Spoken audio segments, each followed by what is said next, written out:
नमस्कार, मी प्राजक्ता तांडेल. बुलेटिनमध्ये आपलं सगळ्यांचं स्वागत. आणि बुलेटिनच्या सुरुवातीलाच एक मोठी बातमी. भाजपचे किरीट सोमय्या हे मुरुड ग्रामपंचायतीमध्ये दाखल झालेले आहेत. ग्रामपंचायतीकडून ते रिसॉर्टची माहिती घेणार असल्याचं कळतंय. खरं तर भाजप नेते किरीट सोमय्या यांनी आक्रमक भूमिका घेतलेली आहे. मुरुड ग्रामपंचायतीमध्ये ते सध्या दाखल झालेले आहेत आणि ग्रामपंचायतीकडून ते रिसॉर्टची माहिती घेताना आपल्याला पाहायला मिळतात. रिसॉर्टवरील कारवाईचा ते पाठपुरावा करण्यासाठी मुरुडमध्ये पोहोचलेले आहेत. अनिल परब रिसॉर्ट प्रकरणी ते पाठपुरावा करताना आपल्याला पाहायला मिळतात. अधिक माहिती देत आहेत आमचे प्रतिनिधी शिवाजी गोरे आपल्यासोबत जोडले गेलेले आहेत. शिवाजी, किरीट सोमय्या हे ग्रामपंचायतीमध्ये दाखल झालेले आहेत. काय सध्याचे अपडेट्स? किरीट सोमय्या ग्रामपंचायतीमध्ये दाखल झालेले आहेत. महत्वाच्या कागदपत्रा संदर्भात ते ग्रामपंचायतीकडून माहिती घेत आहेत. इथे महसूलचे अधिकारी आहेत, प्रांत अधिकारी असतील किंवा तहसीलदार असतील, यांच्याशी त्यांची चर्चा सुरू आहे. गेले 10 मिनिटांपासून त्यांची चर्चा सुरू आहे. साई रिसॉर्ट तोडण्याचे आदेश प्राप्त झाल्यानंतर पहिल्यांदाच किरीट सोमय्या या ठिकाणी येऊन दाखल झालेले आहेत.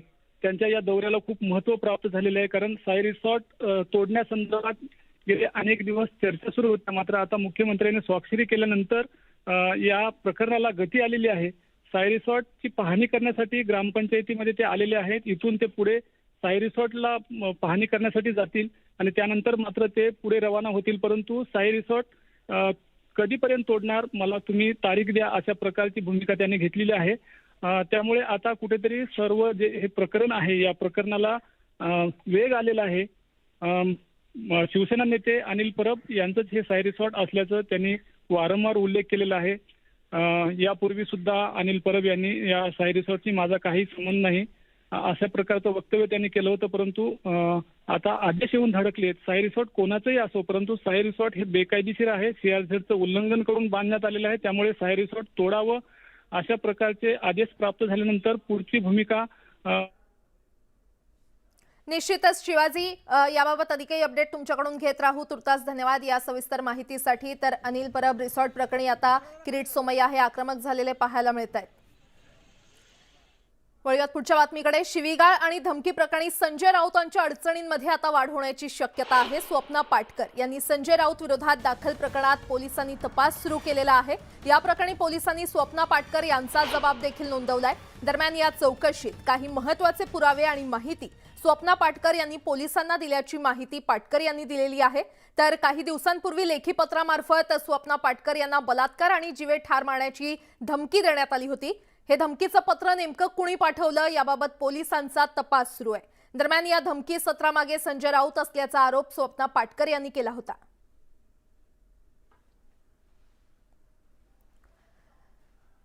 आता बातमी आहे शिवसेनेतून. दसऱ्यानिमित्त दादरच्या शिवाजी पार्क मैदानात होणाऱ्या शिवसेनेच्या मेळाव्याला मोठ्या संख्येनं शिवसैनिक गर्दी करतात. यंदाही 5 ऑक्टोबरला दसऱ्यानिमित्त शिवसेनेचा दसरा मेळावा होणार आहे. पण हा मेळावा उद्धव ठाकरे गट घेणार की एकनाथ शिंदे गट, यावरून जोरदार चर्चा सुरू झाली होती.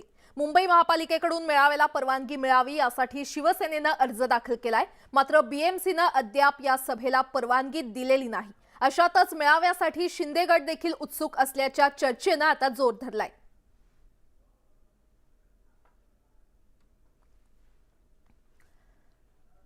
दरम्यान शिवसेनेमध्ये बंडखोरी केल्यानंतर शिवतीर्थावर दसरा मेळावा कोण घेणार अशी चर्चा रंगली होती. पण मुख्यमंत्री एकनाथ शिंदेंचा असा कोणताही प्रस्ताव नसल्याचं सांगत आमदार सदा सरवणकर यांनी या चर्चांना पूर्णविराम दिलाय.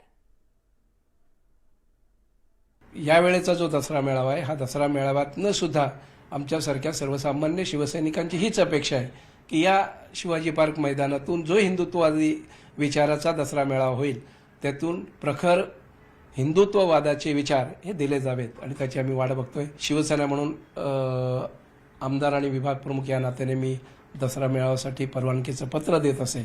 अजूनपर्यंत अशा प्रकारचं कुठलंही पत्र मी दिलेलं नाही.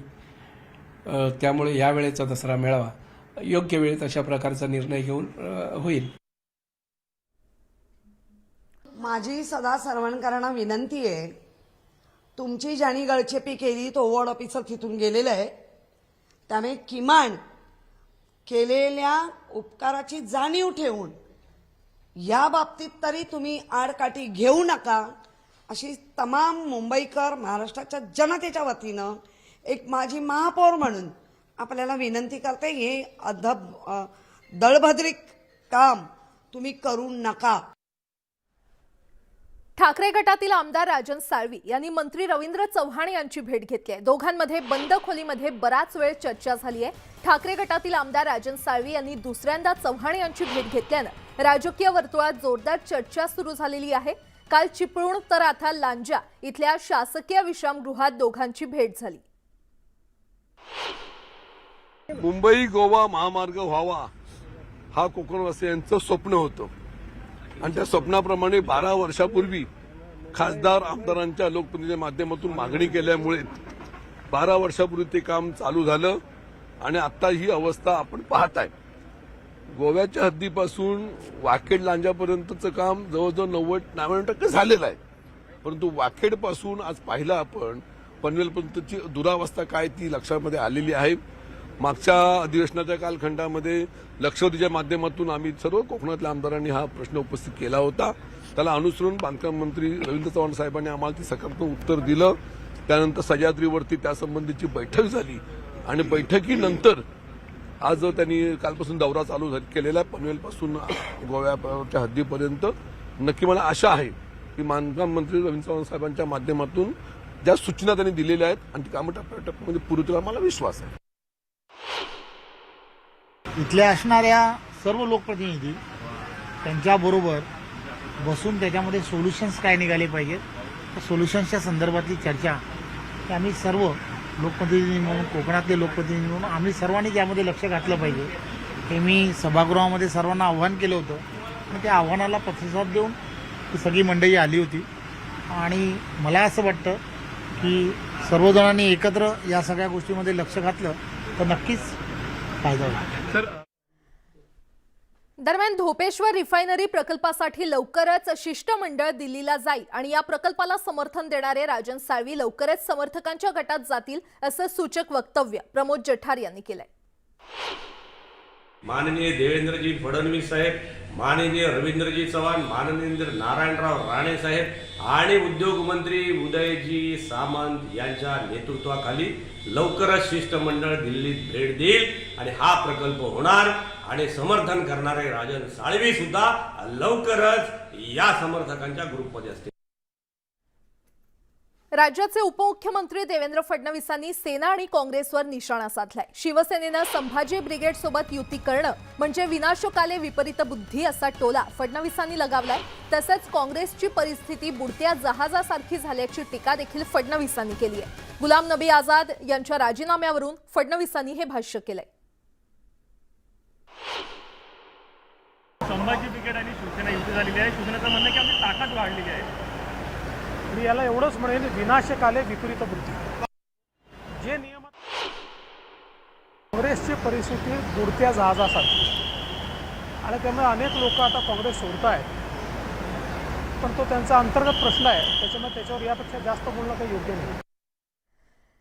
तर इकडे शिवसेना आणि संभाजी ब्रिगेड युतीमुळे भाजपची झोप उडाली आहे. संभाजी ब्रिगेडची एवढी भीती वाटते, झेंडू बाम घेऊन ठेवा, कारण तुमची अजून झोप उडवल्याशिवाय आम्ही शांत बसणार नाहीत, अशी प्रतिक्रिया संभाजी ब्रिगेडचे प्रदेश संघटक संतोष शिंदे यांनी दिली आहे. ओ बावनकुळे साहेब, अहो का पोटसूळ उठलाय तुमचा? का तुम्हाला संभाजी ब्रिगेडची एवढी भीती वाटते? अहो एकच दिवसाचं एवढं तुम्ही टेन्शन घेतलंय संभाजी ब्रिगेड आणि शिवसेनेच्या युतीचं. महाजन साहेब, काठीचा आधार वाटतो का? लक्षात ठेवा, झेंडू बाम घेऊन ठेवा, तुम्हाला झोपीत सुद्धा दत्त्याने उठाल एवढी संभाजी ब्रिगेडच्या कामाची दहशत आम्ही निर्माण करू. मराठा आरक्षणासाठी संभाजीराजे छत्रपतींचं नेतृत्व आम्हाला नको, अशी प्रतिक्रिया मराठा क्रांती मोर्चाच्या समन्वयकांनी दिलेली आहे. शासनानं बोलावलेल्या बैठकीत छत्रपती संभाजीराजेंनी समन्वयकांना बोलू न दिल्यानं औरंगाबादेत समन्वयकांनी त्यांना जाहीर विरोध केलाय. आम्ही छत्रपती शिवाजी महाराजांच्या गादीचा सन्मान करतो, मात्र छत्रपती संभाजी महाराजांचं आम्हाला नेतृत्व मान्य नसल्याचं मराठा क्रांती मोर्चानं भूमिका घेतलेली आहे. मराठा क्रांती मोर्चाचं नेतृत्व कोणीही नाही आहे. छत्रपती संभाजीनगर शहरातून तो सुरू झालेला आहे. आम्ही सगळे त्या मोर्चाचे शिलेदार आहोत आणि जोपर्यंत आमच्यासोबत सांगोपांग व्यवस्थितरित्या चर्चा होते, आमचे ज्येष्ठसुद्धा या ठिकाणी आहेत, जर होणार नसेल, त्यांचा वारंवार जर अवमान होणार असेल आणि जवळचा एखादा माणूस हाताशी धरून जर तुम्ही त्या नेतृत्वाला पुढं करून जर आपल्या राजकीय पोळ्या भाजून घ्यायचा जर प्रयत्न करत असेल तर लक्षात ठेवा, तुम्हाला पळता भुई थोडी होईल. अशा प्रकारे तुमची अवस्था आम्ही केल्याशिवाय राहणार नाही. शिक्षकांनी मुख्यालयी राहावं याविषयी आमदार प्रशांत बंब यांनी विधानसभेत प्रश्न उपस्थित केलेलं प्रकरण चांगलंच तापलंय. भाजपा आमदार प्रशांत बंब यांच्यासोबत फोनवर बोलताना आक्षेपार्ह भाषा वापरत धमकी दिल्याप्रकरणी गंगापूर तालुक्यातील सिल्लेगाव पोलिसात अज्ञात महिलेच्या विरोधात गुन्हा दाखल करण्यात आलाय. विधानसभेच्या नुकत्याच संपलेल्या पावसाळी अधिवेशनात गंगापूर खुलताबाद मतदारसंघाचे आमदार प्रशांत बंब यांनी शिक्षकांबाबत विधानसभेत मुद्दा उपस्थित केला होता. त्यावरून अनेक शिक्षकांनी आमदार बंब यांना फोन करून याविषयी जाब विचारला होता. यातले अनेक संभाषण समाज माध्यमांवर व्हायरल झाले होते. त्यापैकी एका शिक्षकाच्या पत्नीनं आमदार बंब यांना फोन करून धमकी देऊन अश्लील भाषा वापरून बदनामी केली. याच बाबी अयोग्य आहे. त्यांचं म्हणणं जे आहे ना ते मला कधीच पटत नाहीये खरं म्हणजे. पण ते पटलं असतं तर त्यांनी करून घेतलं असतं. आता तुम्ही सगळ्यांनी जर ऐकलं असेल त्यांनी ते व्हायरल केलं. ते सांगत होते काहीतरी काय बोलत होते तर मला पूर्ण आठवत नाही. मी त्यांच्याशी इतकं सभ्यतेने बोलण्याचा प्रयत्न करतोय, पण त्या ज्या आविर्भावात बोलत होत्या खरं म्हणजे त्यांनी मला फोन असं लावू नये, रायटिंगमध्ये पाठवावं किंवा बोलायचं जरी असेल तर त्याची एक पद्धती आहे. आणि जाऊ द्या, त्या महिलाच नाही म्हणजे खरं सांगतो त्या महिलांनी व्हायरल केलं म्हणून त्या महिलांच्या बाबतीत वाटतंय. त्याच्यापेक्षा अर्वाच्य भाषेमध्ये शिक्षक स्वतः माझ्याशी डायलॉग्स करत होते. आता शिक्षकांचे फोटो वर्गात झळकणार आहेत. शिक्षण विभागानं हा अजब निर्णय घेतलेला आहे. आपले गुरुजी या नावानं वर्गात संबंधित शिक्षकांचा फोटो लावा याबाबत मंत्रिमंडळात चर्चा झाल्यानं 2 आठवड्यात याबाबत पूर्तता करण्याचे आदेश शालेय शिक्षण विभागानं दिले. या निर्णयामुळे मोठा संभ्रम निर्माण झालाय. ग्रामीण भागातील विद्यार्थ्यांना शिकवण्यासाठी शिक्षक वर्गात स्वतः उपस्थित न राहता इतर कुणालाही पाठवायचे अशी प्रकरणं वाढत असल्यानं शासनाचा वर्गात शिक्षकांचे फोटो लावण्याचा अजब निर्णय आहे.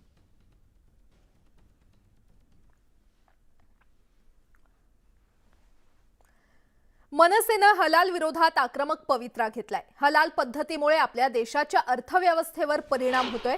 जमात उलेमाए हिंद यासारख्या अतिरेकी संघटनातील लोकांच्या केस लढण्यासाठी हा पैसा वापरला जातोय असा आरोप मनसेकडून करण्यात आलाय. कत्तल करणारी व्यक्ती ही मुस्लिम असावी अशी जणू प्रथाच पडते. त्यामुळे वाल्मिकी आणि खाटीक समाजातील लोकांचं नुकसान होतंय. या विरोधात आधी लोकांमध्ये जनजागृती करू, नंतर आंदोलन उभं करू असा इशारा मनसेनं दिलाय.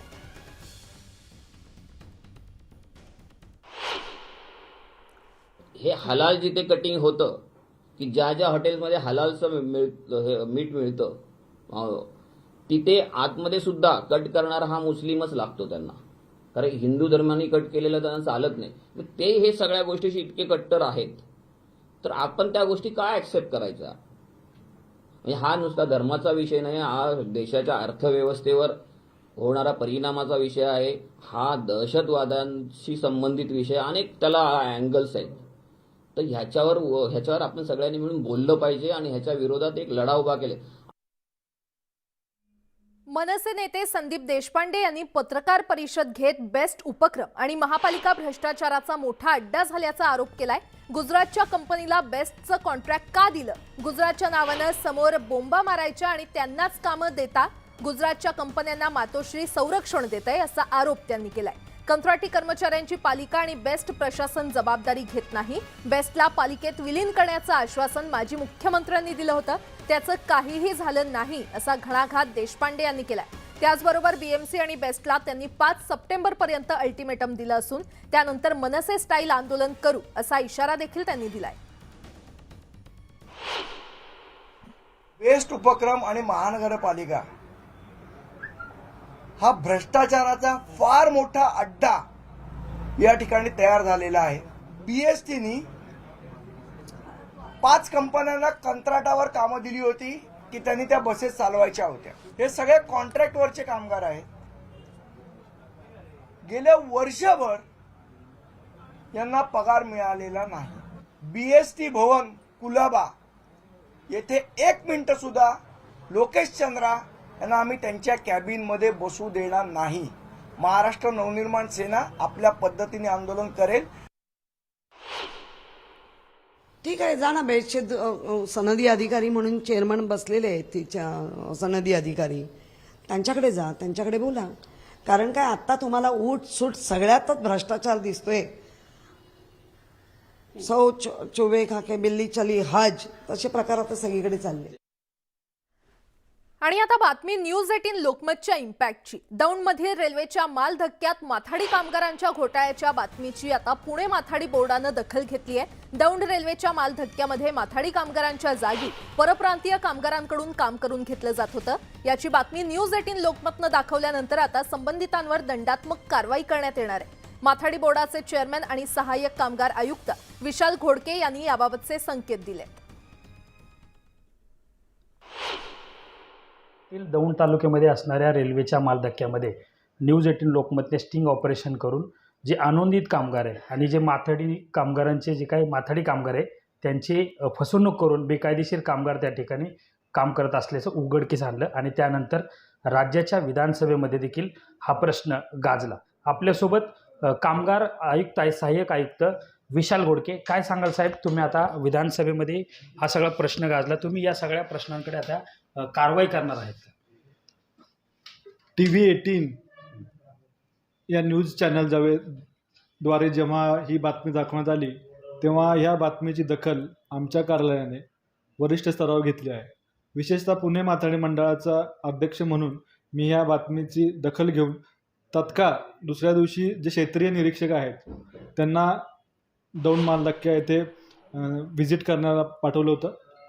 आणि तुम्ही ज्या बातमीमध्ये जे जे मुद्दे उपस्थित केले आहेत की तिथे अनोंदित माथाडी कामगारांकडून काम केले जाते, तिथल्या माथाडी कामगारांची मजुरी व लेवी मंडळात भरली जात नाही, याची गंभीर दखल घेण्यात आली आहे.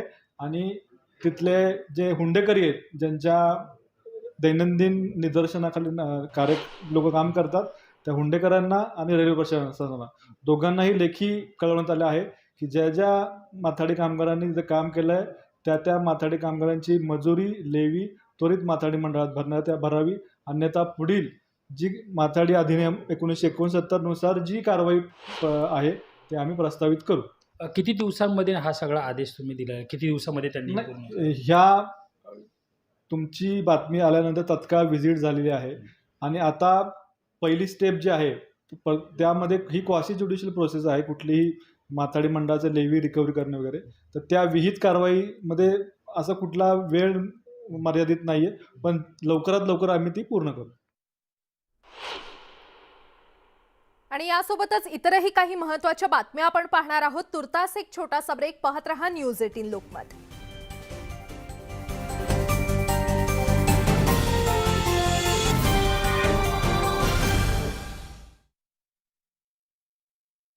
एसटी डेपोचं काम रखडलेल्या अवस्थेतच आहे. या कामावर सार्वजनिक बांधकाम मंत्री रवींद्र चव्हाण संतापले. रखडलेलं बांधकाम लवकर सुरू नाही केलं तर अधिकाऱ्यांना आणि ठेकेदाराला निलंबित करण्याचा इशाराच रवींद्र चव्हाणांनी दिलाय.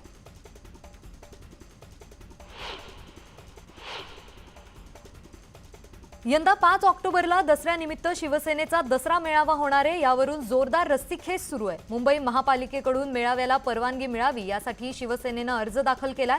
मात्र बीएमसीनं अद्याप या सभेला परवानगी दिलेली नाही. तसंच मेळाव्याची परवानगी शिवसेनेऐवजी शिंदे गटाला मिळावी यासाठी पडद्यामागून जोरदार हालचाली सुरू असल्याची माहिती पुढे आली आहे. भाजप नेते किरीट सोमय्यांच्या पाठपुराव्यानंतर अनिल परब यांच्या कथित मालकीचे रत्नागिरीतील साई रिसॉर्ट लवकरच जमीनदोस्त होणार आहे. त्याच पार्श्वभूमीवर किरीट सोमय्या दापोलीला निघालेत. किरीट सोमय्या हे पुन्हा दापोली इथे जाऊन माजी मंत्री अनिल परब यांच्या रिसॉर्टवर कारवाई करण्याबद्दल पाठपुरावा करणार आहेत. अर्वाच्य भाषेत शिवीगाळ आणि धमकी प्रकरणी संजय राऊत यांच्या अडचणी वाढण्याची शक्यता आहे. स्वप्ना पाटकर यांनी संजय राऊत विरोधात दाखल प्रकरणात पोलिसांनी तपास सुरू केलाय. आज पुन्हा स्वप्ना पाटकर यांचा नव्यानं जबाब नोंदवला जाणार आहे. शिर्डीत हार फुलं बंदीवरून विक्रेते आक्रमक झाले होते. याबाबत महसूल मंत्री राधाकृष्ण विखे पाटील, साई संस्थान प्रशासन, गावकरी तसंच व्यापाऱ्यांची बैठक होतीये. त्यामुळे आजच्या बैठकीत काही तोडगा निघतो का हे पाहणं महत्त्वाचं ठरणार आहे. दौंडमधील रेल्वेच्या माल धक्क्यात माथाडी कामगारांच्या घोटाळ्याची बातमीची आता पुणे माथाडी बोर्डानं दखल घेतली आहे. दौंड रेल्वेच्या माल धक्क्यामध्ये माथाडी कामगारांच्या जागी परप्रांतीय कामगारांकडून काम करून घेतलं जात होतं. याची बातमी न्यूज 18 लोकमतने दाखवल्यानंतर आता संबंधितांवर दंडात्मक कारवाई करण्यात येणार आहे. माथाडी बोर्डाचे चेअरमन आणि सहाय्यक कामगार आयुक्त विशाल घोडके यांनी याबाबतचे संकेत दिलेत. जालन्यात बिल्किस बानो प्रकरणी MIM तर्फे निदर्शनं करण्यात आली. बिल्किस बानोवर अत्याचार करणाऱ्या आरोपींना सोडल्याच्या घटनेचा यावेळी निषेध करण्यात आला. जिल्हाधिकारी कार्यालयासमोर यावेळी केंद्र सरकारविरोधात घोषणाबाजी केली. या प्रकरणातील आरोपींना पुन्हा अटक केली नाही तर जेल भरो आंदोलनाचा इशारा देण्यात आला. आता पुणे महानगर परिवहन महामंडळात नोकरी करण्याची सुवर्ण संधी मिळणार आहे. लवकरच 2000 बदली हंगामी दैनंदिन कंडक्टरची भरती करण्यात येणार आहे. त्यासाठीच PMPML लवकरच निविदा प्रक्रिया राबवणार आहे. MPSCनं एक मोठा निर्णय घेतलाय. उमेदवारांना भरती प्रक्रियेतून बाहेर पडण्यासाठी दिलेल्या पर्यायांमध्ये सुधारणा करण्यात आलाय. आता उमेदवारांची तात्पुरती निवड यादी संकेतस्थळावर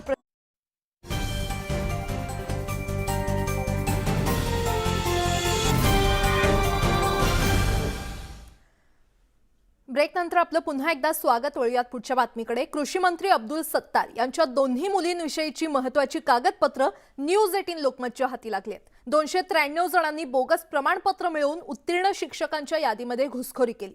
पाहुयात न्यूज 18 लोकमतचा हा खास रिपोर्ट. अब्दुल सत्तारांच्या मुली मुन्नाबाई मास्तरच. TET फेल असतानाही मिळवलं पासिंगचं प्रमाणपत्र.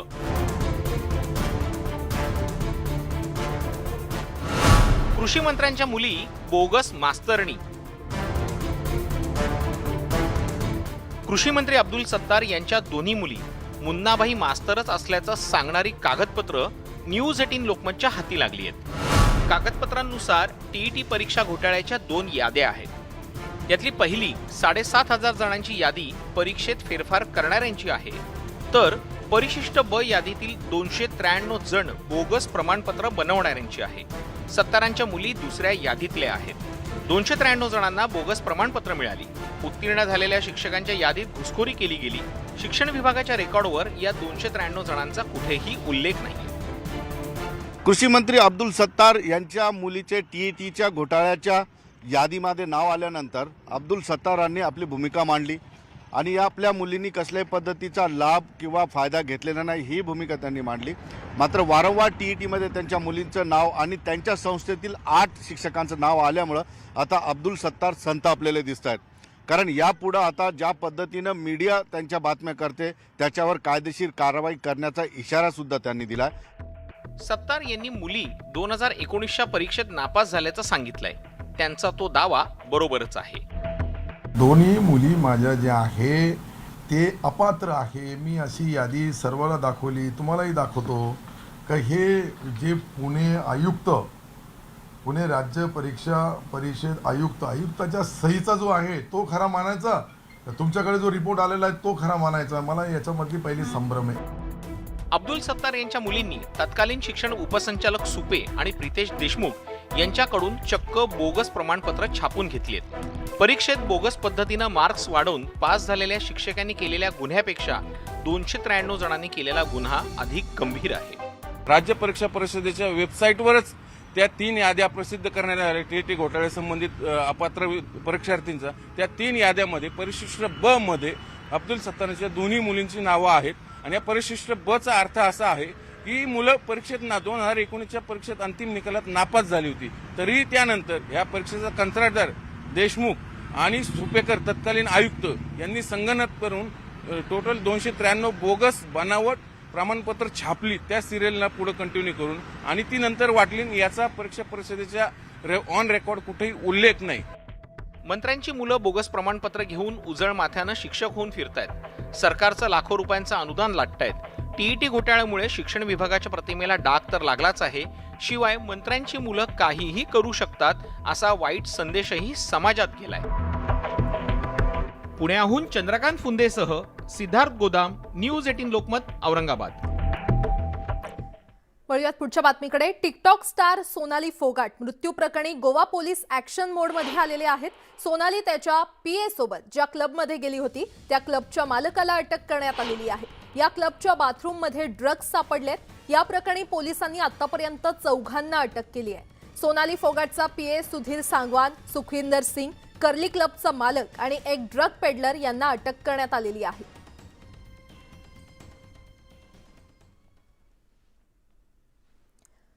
मात्र ज्या CCTV फुटेजच्या आधारे सोनाली फोगाट यांच्या मृत्यूबाबत पोलिसांचं तपास चक्र सुरू झालेलं आहे, त्या CCTV मधून नेमकं काय समोर आलंय पाहूयात या रिपोर्टमधून. टिकटॉक स्टार सोनाली फोगाटच्या मृत्यूआधीच्या या CCTV फुटेजनं मोठा पर्दाफाश केलाय. सोनालीला धडपणे चालतही येत नसल्याचं या CCTV मधून दिसून येतंय. कारण सोनालीला ड्रग्जचा ओव्हरडोस झाला होता. या प्रकरणी सुधीर संगवान आणि सुखविंदर सिंग या 2 सहकाऱ्यांना पोलिसांनी संशयित म्हणून अटक केली आहे. घटनेचे पुरावे नष्ट करण्यात येऊ नयेत यासाठी पोलिसांनी ही कारवाई केली. रेस्टॉरंटमधलं CCTV फुटेज तपासल्यानंतर सुधीरने सोनालीला जबरदस्तीने एका बॉटलमधलं पेय पाजल्याचं समोर आलंय. तसंच कर्लीज बारमध्ये सहकाऱ्यांसोबत केलेल्या डान्सचा व्हिडिओ सुद्धा समोर आलाय. याच सहकाऱ्यांनी दिलेल्या पेयाच्या सेवनानंतर सोनाली फोगाट यांना अस्वस्थ वाटू लागलं. त्यानंतर रुग्णालयात दाखल करताच त्यांना डॉक्टरांकडून मृत घोषित करण्यात आलं.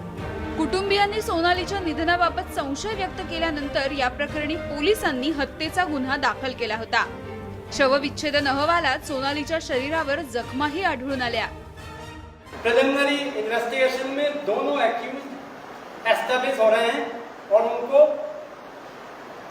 302/34 धारा के तहत गिरफ्तार कर लिया गया. फर्दर तफ्तीश ऑन है. फॉरेंसिक साइंस लेबोरेटरी के एक्सपर्ट को बुला लिया गया है और एक्यूज को फर्दर तफ्तीश के लिए FSL की टीम के साथ बाकी मौकों पर ले जा करके अन्य साक्ष्य इकट्ठे किए जाएंगे. एकंदरीतच टिकटॉक स्टार असलेल्या सोनालीचे देशभरात फॅन होते. तिच्या वेगवेगळ्या व्हिडिओला मोठी पसंती होती. बिग बॉस मध्ये सुद्धा सोनालीने धडक मारली होती. मात्र एका लोकप्रिय अभिनेत्रीचा ड्रग्जमुळे दुःखद शेवट झालाय. Bureau report, news 18 Lokmat. तिकडे मुंबई पुणे एक्सप्रेसवेवर बोरघाटात अमृतांजन पुलाजवळ 1 ते 1.5 किलोमीटर लांब अशा वाहनांच्या रांगा लागलेल्या आहेत. पुण्याकडे जाणारी वाहनं मोठ्या संख्येनं रस्त्यावर असल्यानं ही वाहतूक कोंडी झाली आहे. सलग सुट्ट्या आणि विकेंडमुळे गणपतीला गावी जाणारी गणेश भक्तांची वाहनं मोठ्या प्रमाणात एक्सप्रेसवेवर आल्यामुळे तसंच अवजड वाहनांना बंदी नसल्यानं ही वाहतूक कोंडी झाल्याचं कळतंय.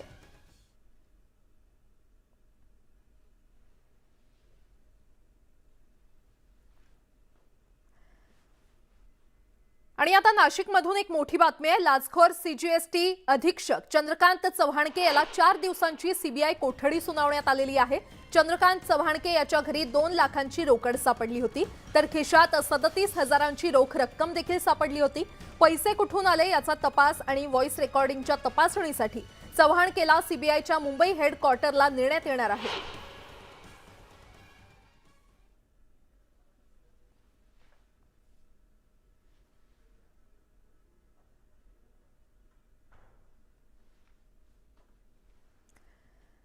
तिकडे सोलापुरात सलग 3ऱ्या दिवशी देखील आयकर विभागाचा तपास सुरूच आहे. गुरुवारी सकाळी 7 वाजता सुरू झालेली तपासणी अद्यापही सुरू आहे. 52 तासांहून अधिक वेळापासून आयकर विभागाचे अधिकारी या ठिकाणी तळ ठोकून आहेत. डॉक्टर परळे यांचे Spandan heart care, doctor Anupam Shah यांचं हार्ट क्लिनिक तसंच रघोजी किडनी आणि मल्टी स्पेशालिटी हॉस्पिटलमध्ये अद्याप ही तपासणी सुरू आहे.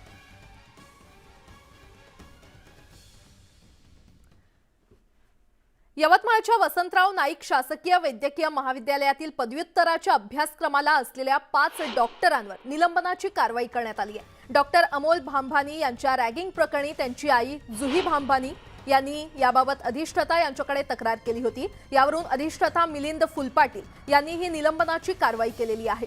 नाशिक आरोग्य विद्यापीठाची 5 सदस्यीय टीम सोमवारी यवतमाळमध्ये जाणार असून या प्रकरणाची चौकशी करणार आहे. रॅगिंगमुळे अमोलला सेल्युलाइट्स हा दुर्धर आजार झाल्याचा आरोप देखील त्याच्या आईनं केलाय. अमोलला 2 दिवस सतत उभं राहायला लावलं होतं. काम करून थकल्यानंतरही बसण्यासाठी खुर्ची दिली नव्हती, असे गंभीर आरोप जुही भांभानी यांनी केली आहे.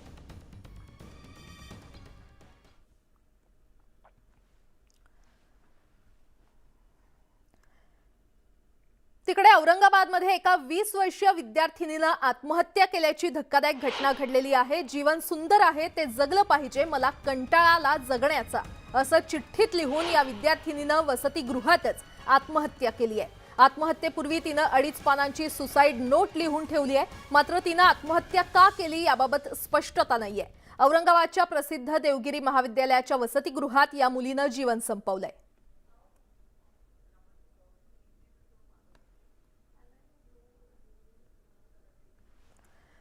आता बातमी आहे भंडाऱ्यातून. दारूच्या नशेमध्ये असलेल्या मालकाला संतापलेल्या बैलानं चांगलाच इंगा दाखवल्याची घटना घडली आहे. चक्क शिंगावर घेऊन दारुड्या मालकाला उचलून फेकल्यानं या मद्यधुंद मालकाची चांगलीच नशा उतरली आहे.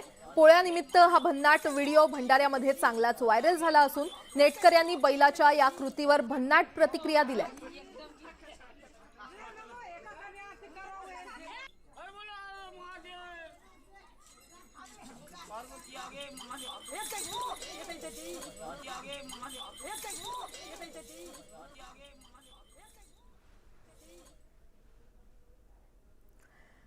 जालन्यातल्या जाम समर्थ इथल्या मूर्ती चोरीच्या निषेधार्थ भाविक आक्रमक झालेले आहेत. आज 6 दिवस उलटून देखील चोरांचा थांगपत्ता न लागल्यानं दैठणावासियांनी पायी दिंडी काढत निषेध व्यक्त केलाय. समर्थ रामदास स्वतः पूजा करत असलेल्या जाम समर्थ इथल्या श्रीराम मंदिरातील प्राचीन पंचधातूच्या मूर्ती चोरी झालेल्या आहेत. 6 दिवसानंतर देखील पोलीस तपासात काहीच हाती न लागल्यामुळे समर्थ भक्तकांमध्ये चांगलाच संताप दिसून येतोय.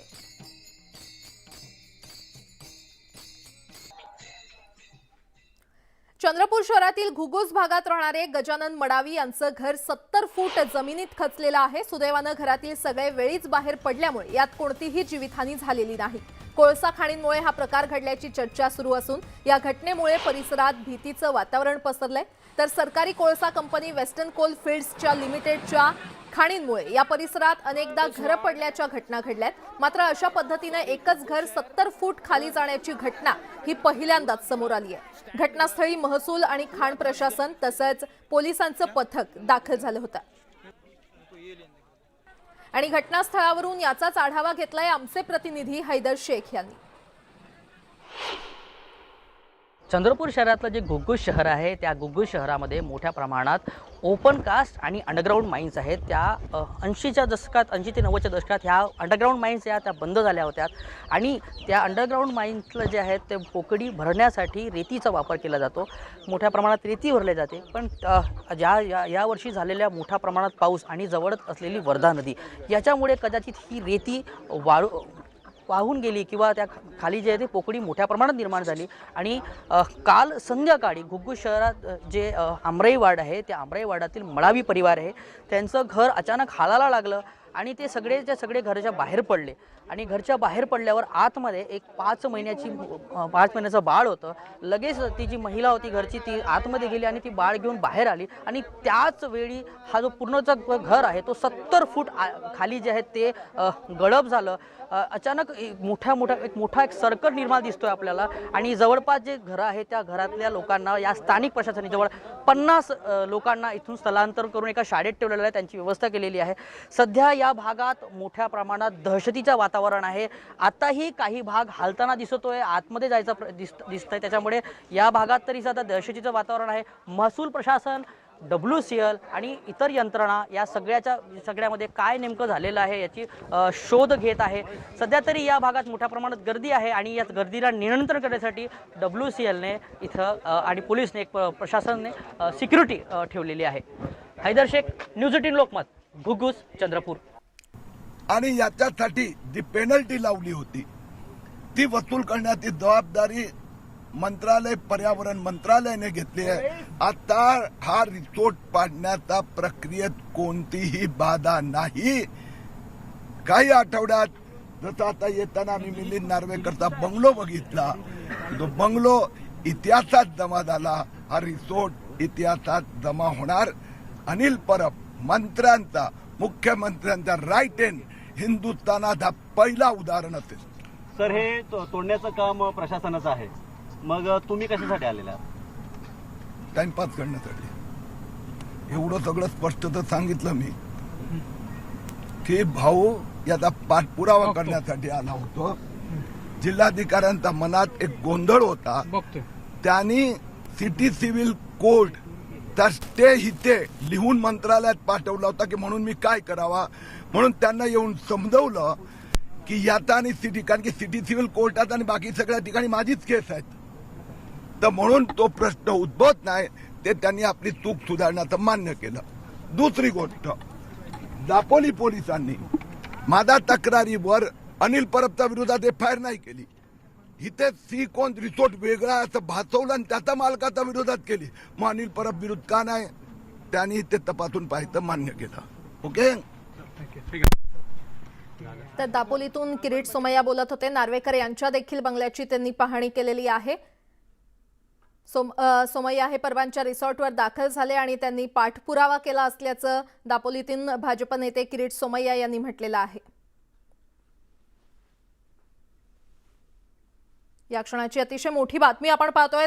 भाजप नेते किरीट सोमय्या हे एकंदरीतच आक्रमक झालेले पाहायला मिळत आहेत. ते प्रतिकात्मक हातोडा घेऊन दापोलीमध्ये दाखल झाले आणि परबांच्या रिसॉर्टवर ते दाखल होत त्यांनी पाठपुरावा केलेला आहे. तसंच नार्वेकर यांच्या देखील बंगल्याची ते पाहणी त्यांनी केलेली आहे. 100 मीटरच्या बाहेरच त्यांना इथे रोखलं होतं आणि त्यानंतर किरीट सोमय्या आता परतीच्या मार्गावर लागलेले आहेत. किरीट सोमय्या यांना साई रिसॉर्टपर्यंत जाऊ देण्यात आलेलं नाही, त्यामुळे किरीट सोमय्या आता परतीच्या मार्गावरती आहेत. ते दापोलीला जातील, परंतु साई रिसॉर्टवरती प्रतिकात्मक हातोडा मारण्यासाठी या ठिकाणी आपण आलोय असं त्यांनी सांगितलं होतं. मात्र मुरुड ग्रामपंचायतीमध्ये जेव्हा किरीट सोमय्या आले तेव्हा मात्र प्रशासनाशी त्यांचं बोलणं झालं आणि तेव्हा मात्र त्यांनी आपलं समाधान झालं असल्यानेच आता आपण पुढे साई रिसॉर्टकडे जाणार नाही किंवा आपलं समाधान झालेलं आहे. त्यामुळे आपण जो प्रतिकात्मक हातोडा मुंबईतून घेऊन आलो होतो तो हातोडा आता मुरुड ग्रामपंचायतीकडे सुपूर्द करत असल्याचं त्यांनी.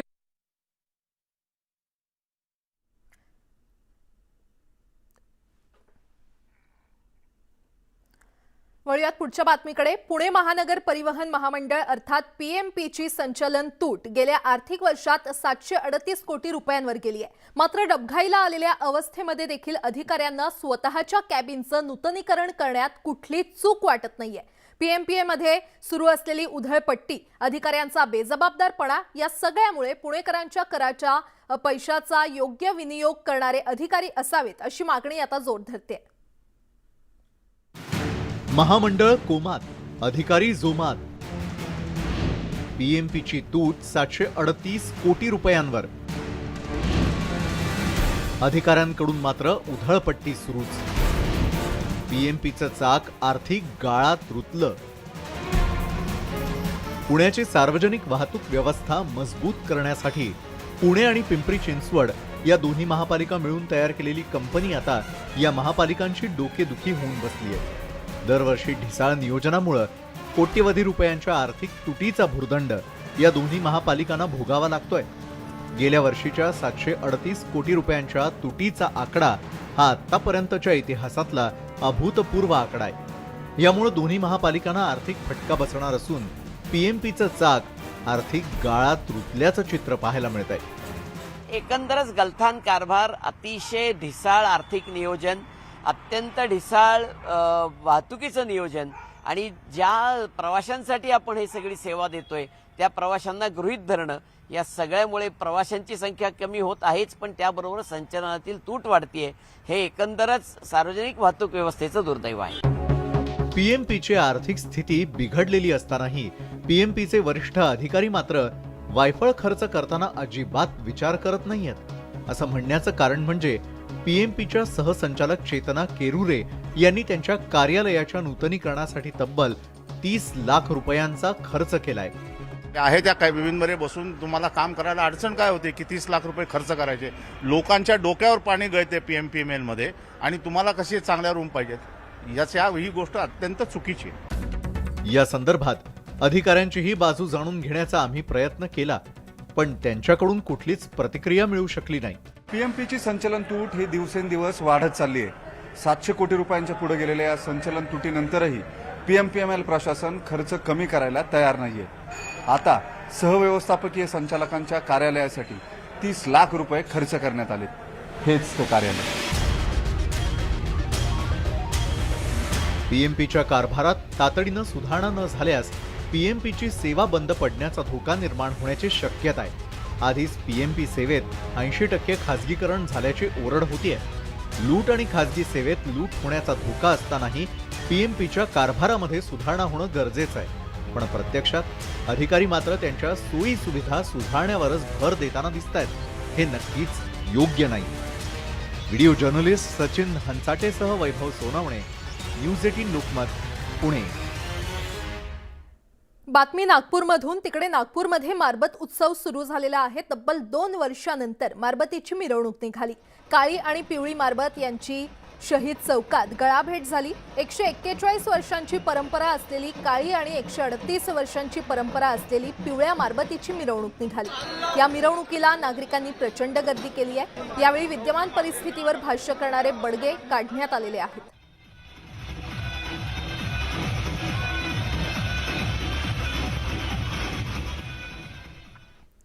विदर्भाचं सांस्कृतिक वैभव समजलं जाणाऱ्या परंपरागत तान्हा पोळानिमित्त आज सकाळी अमरावतीमधून मारबत मिरवणूक निघाली. अचलपूर रायपुरा इथे पीपीई किट घातलेल्या मारबतचं विसर्जन करण्यात आलं. कोरोनामुळे 2 वर्ष मारबत मिरवणुकीवर देखील निर्बंध आले होते. मात्र यंदा मोठ्या उत्साहात मारबत यात्रा काढण्यात आली.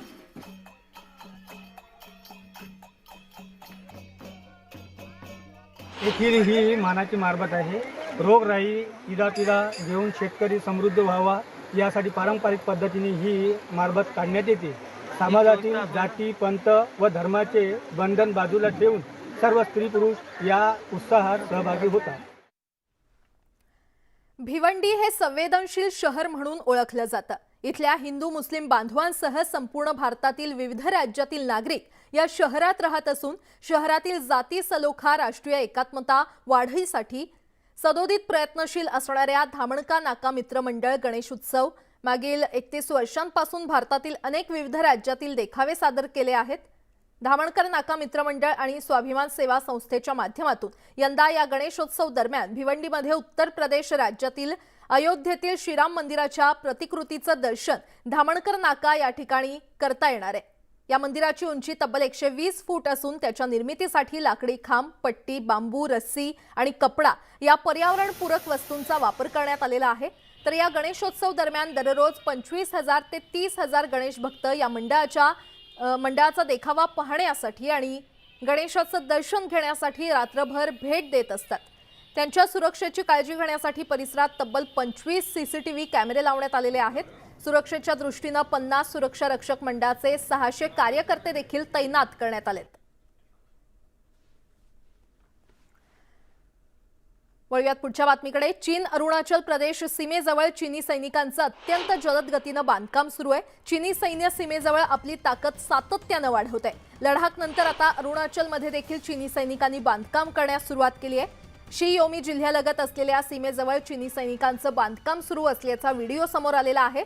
तर चालागम येथील हादिगरा डेल्टा 6 या भारतीय हद्दीमध्ये असणाऱ्या लष्कराच्या चेक पोस्ट जवळून स्थानिकांनी हा व्हिडिओ शूट केलाय.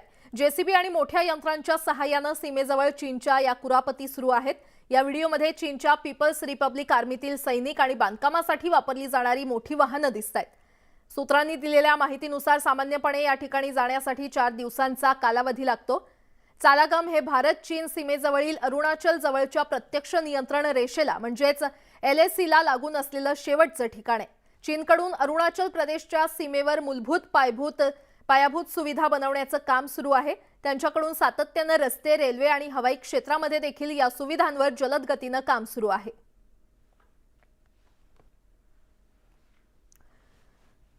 महाराष्ट्रातील सिंधुदुर्ग जिल्ह्यात जन्मलेले न्यायाधीश उदय उमेश लळित हे भारताचे 49वे सरन्यायाधीश ठरलेले आहेत. राष्ट्रपती द्रौपदी मुर्मू यांनी न्यायाधीश उदय उमेश लळित यांना सरन्यायाधीश पदाची शपथ दिलेली आहे.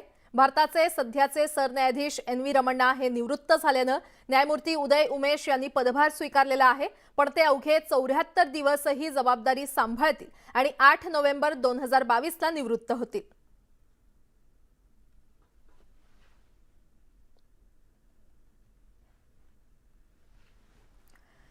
UGC म्हणजेच विद्यापीठ अनुदान आयोगानं देशातील बोगस विद्यापीठांची यादी जाहीर केलेली आहे. या यादीनुसार देशभरात 21 बोगस विद्यापीठं असून सर्वाधिक बोगस विद्यापीठं राजधानी दिल्लीतच आहेत. तर या यादीमध्ये राज्यातील एका विद्यापीठाचा समावेश आहे. गेल्या वर्षीच्या तुलनेत यंदा बोगस विद्यापीठांची संख्या घटलेली आहे. UGCनं देशातील बोगस 21 विद्यापीठांची वेबसाईटवर यादी जाहीर केली आहे. गेल्या वर्षीच्या यादीमध्ये 24 बोगस विद्यापीठं होती. यंदाच्या नव्या यादीनुसार दिल्लीमध्ये 8, उत्तर प्रदेशमधील 4, ओडिसा आणि पश्चिम बंगालमध्ये प्रत्येकी 2, महाराष्ट्र, कर्नाटक, केरळ, आंध्र प्रदेश आणि पुदुच्चेरीमध्ये प्रत्येकी 1 असं बोगस विद्यापीठ आहे. ब्रेकनंतर आपलं पुन्हा एकदा स्वागत. रिलायन्स इंडस्ट्रीजचे प्रमुख मुकेश अंबानी यांनी एक मोठा व्यवहार केलाय. मुकेश अंबानी यांनी दुबईतील बीच साइड विला खरेदी केल्याची माहिती समोर आलेली आहे. मुकेश अंबानी यांनी दुबईमध्ये आतापर्यंतची सर्वात महागडी मालमत्ता तब्बल $80 मिलियन खरेदी केल्याचं वृत्त आहे. दुबई शहरातील हा आतापर्यंतचा सर्वात मोठा निवासी मालमत्तेचा करार आहे. ही आलिशान मालमत्ता या वर्षाच्या सुरुवातीला अंबानी यांचा धाकटा मुलगा अनंत अंबानीसाठी खरेदी करण्यात आली होती. समुद्र किनाऱ्यावरील हा वाडा पामच्या आकारात आहे. अनंत अंबानी यांनी खरेदी केलेल्या या घराच्या जवळच शाहरुख खाननं दुबईमध्ये खरेदी केलेला एक बंगला देखील आहे. त्यामुळे शाहरुख खान आणि अनंत अंबानी हे आता शेजारी शेजारी असतील. ब्रिटिश फुटबॉलर डेव्हिड बेकहम यानं देखील दुबईमध्ये घर खरेदी केलंय. भारतात 5G सेवा ऑक्टोबर महिन्यात सुरू होणार असल्याची घोषणा दूरसंचार मंत्री अश्विनी वैष्णव यांनी केली आहे. त्याच पार्श्वभूमीवर रिलायन्स कंपनीच्या वार्षिक सर्वसाधारण सभेमध्ये अध्यक्ष मुकेश अंबानी यांनी 5G बाबत मोठी घोषणा करणार असल्याची माहिती दिली आहे. येत्या 29 ऑगस्ट रोजी रिलायन्सची 45वी वार्षिक सर्वसाधारण सभा आहे. यामध्ये अंबानी 5G सेवा कधीपासून उपलब्ध होईल याची घोषणा करणार आहेत आणि ती घोषणा कदाचित ते करू शकतात. त्यामुळे अवघ्या उद्योग विश्वाससह सर्वसामान्यांचं लक्ष हे रिलायन्सच्या वार्षिक सर्वसाधारण सभेकडे असणार आहे. आणि यासोबतच या बुलेटिनमध्ये वेळ झाली इथेच थांबण्याची. मात्र ताज्या बातम्यांसाठी पाहत रहा न्यूज 18 लोकमत.